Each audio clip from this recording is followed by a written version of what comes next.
One of the fun things about starting a new novel or new novel series is creating characters from whole cloth. But Marcus Ryker, we actually meet him in college.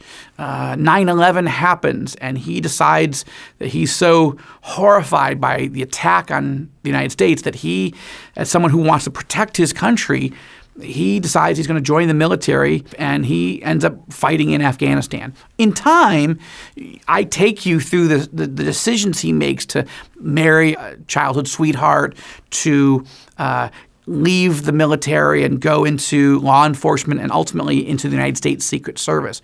And we are watching him emerge, and he's being drawn into the center of American power by being right next to the President of the United States. And his journey is something that we track. At the same time, the story is toggling back and forth. The story starts actually in Russia, and we're watching a young man named Oleg Crafton. Oleg is roughly the same age as Marcus, is an up-and-coming lawyer, but he falls in love with a young woman that he meets in a young stage of his life, and she happens to be the daughter of an emerging political leader in Russia who becomes the prime minister of Russia and eventually becomes the president of Russia. And so Oleg ends up falling in love with and eventually marrying into the first family of Russia.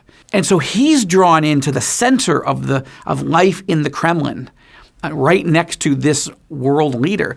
And these two, you sort of are watching these two guys emerge, and eventually their paths are going to cross at arguably the most horrific, dark, scary crisis that could befall two nuclear-armed superpowers.